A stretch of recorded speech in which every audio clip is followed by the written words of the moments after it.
Joining us now from Beijing is Einar Tangen, CGTN's political and current affairs commentator. Let's touch on a couple of comments coming out of that report.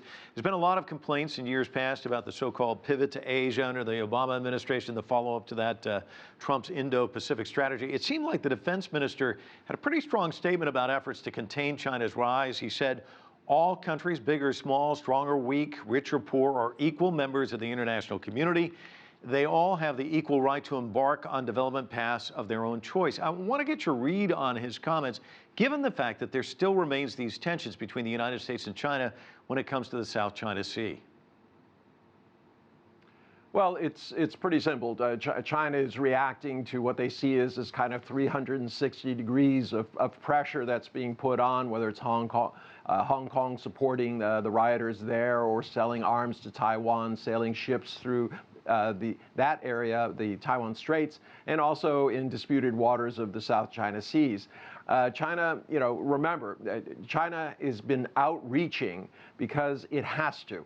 It needs resources from far-flung markets, and it needs to ship its value-added goods back overseas. So it's in this situation where it's very interested in freedom of navigation. They don't want anything closed down.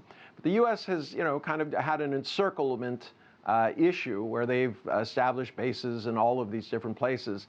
And for China, that was very threatening. So that hence the Belt and Road Initiative, which was a kind of a land and sea backdoor, which would allow China to continue trade no matter what was happening on the ocean front.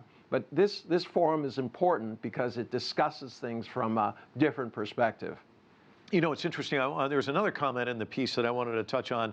This Australian professor, Bates Gill, in the piece said, maybe we can come away from the forum with new ideas on how these two countries can work together and move forward.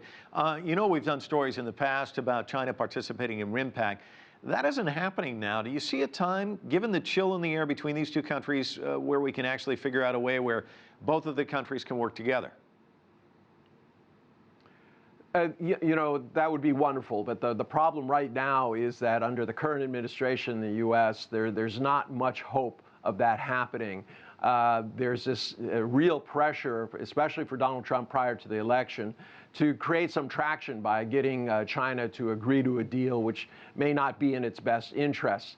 So, right now, things are at loggerheads. I don't see that happening. But there's got to be a change in the way that people think about these situations. Right now, many of the discussions that were held at the forum were about ideology. One American observer said, look, China's attacking our core interests when they complain about the NBA comment made by the coach of the Houston Rockets, and that's essential to who we are. People have to give up this sense that, every system should be the same.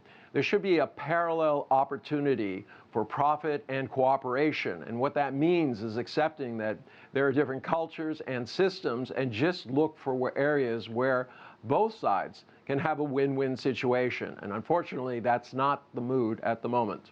Let's talk a little bit about the forum. You said it's important. Some of the other issues facing the world community, of course, countering terrorism, international arms control. I imagine those issues are going to be front and center as well.